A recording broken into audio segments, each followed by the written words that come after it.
ఇక గౌతమ్ గంభీర్ని కోచ్ పదవి నుండి తొలగించనుందా బీసీసీఐ? టీమిండియా కోచ్ పదవిని చేపట్టడానికి సిద్ధంగా ఉన్న నలుగురు దిగ్గజ ప్లేయర్స్ లిస్ట్ వచ్చేసింది. పతనమవుతున్న టీమిండియా కీర్తి మళ్లీ రెట్టించిన ఉత్సాహంతో పైకెగురుతుందన్న ఆశలను పెంచింది.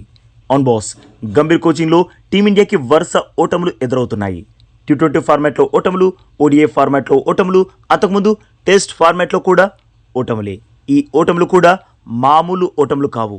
పరువుపోయే ఓటములు అందుకుంటుంది టీమిండియా.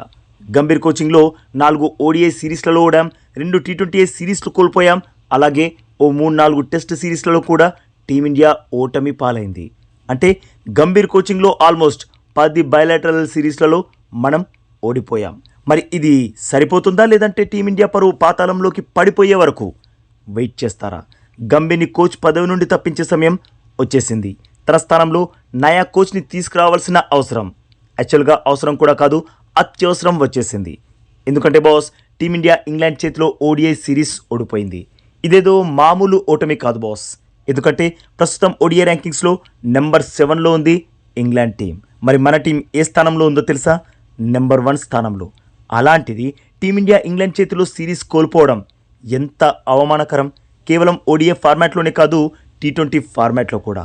ఇంగ్లాండ్తో సిరీస్కి ముందు మన టీమే నెంబర్ 1 స్థానంలో ఉండింది.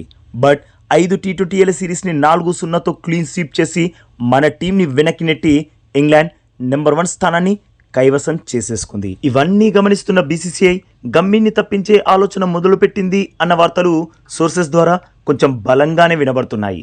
మరి బీసీసీఐ గంభీర్ని తొలగించేస్తే ఆ స్థానంలో ఎవరికి కోచ్ పదవి చేపట్టే అవకాశం ఉందో మాట్లాడుకుందాం.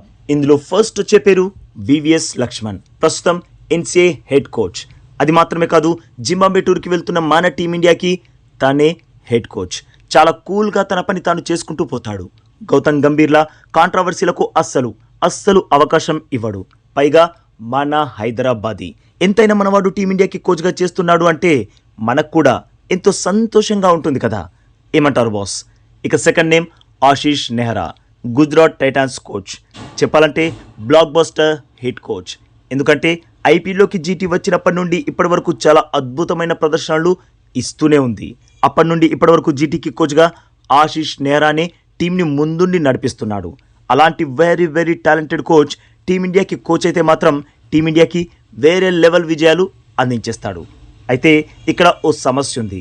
అసలు నెహ్రా టీమిండియా కోచ్ పదవి చేపట్టడానికి సిద్ధంగా ఉన్నాడా లేదా అన్నది. ఎందుకంటే ఐపీఎల్ కోసం కేవలం 2 నెలలు మాత్రమే ఇచ్చి మిగిలిన టైం అంతా గోవాలో చిల్ అయ్యే నెహ్రా టీమిండియా కోచ్ పదవిని చేపడతాడా అన్నదే ఇక్కడ బిగ్గెస్ట్ క్వశ్చన్. ఇక నెక్స్ట్ మహేంద్ర సింగ్ ధోని. నాకు తెలిసి ధోని సిఎస్కే తరపున యాజ్ ఏ ప్లేయర్గా ఎల్లో జెర్సీలో తన చివరి మ్యాచ్ ఆడేశాడు. సో తను టీమిండియా కోచ్ అవ్వడానికి ది బెస్ట్ ఆప్షనే. అంతేకాకుండా ధోని అంటే ప్రస్తుతం టీంలో ఉన్న విరాట్ కోహ్లీ, రోహిత్ శర్మలకి చాలా ఇష్టం. వీరికే కాదు, ప్రతి ఇండియన్ ప్లేయర్ ధోనిని అడ్మైర్ చేస్తారు. సో తను కోచ్ అయితే నెక్స్ట్ లెవెల్లో ఉంటుంది. తర్వాత బెస్ట్ ఆప్షన్, యాక్చువల్గా ప్రతి ఇండియన్ ఫ్యాన్ తను ఒక్కసారి కోచ్ అయితే చూడాలని బలంగా కోరుకునే ఆప్షన్ నజఫ్గఢ్ నవాబ్, ముల్తాన్ కా సుల్తాన్ వీరేంద్ర సెహ్వాగ్. తను కూడా ఈపాటికి చాలాసార్లు చెప్పాడు తనకి అవకాశం ఇస్తే టీమిండియా కోచ్ పదవిని చేపట్టడానికి సిద్ధంగా ఉన్నానని. మరి ఇన్ని ఆప్షన్స్ ఉన్నప్పుడు టీంకి వరుస ఓటములు అందిస్తున్న గంభీర్ని ఇంకా కోచ్ పదవిలో ఉంచడం ఎందుకు? తనను తప్పించి ఈ నలుగురిలో ఒకరికి టీంకి కోచింగ్ చేసే బాధ్యతలు అప్పజెప్పేసేయాలి. మరి ఈ నిర్ణయం తీసుకునే అవకాశం మీకే ఇస్తే మీరైతే ఎవరిని సెలెక్ట్ చేస్తారు? తప్పకుండా కామెంట్ చేసి చెప్పండి బాస్. అలాగే ఈ లేటెస్ట్ అప్డేట్కి ఒక్క లైక్ కొట్టి మన ఛానల్ని ప్లీజ్ సబ్స్క్రైబ్ చేసేసుకోవచ్చుగా బాస్. ఇక ఈ వీడియో చూసినందుకైతే మీ అందరికీ దిల్ సే థ్యాంక్ యూ బాస్.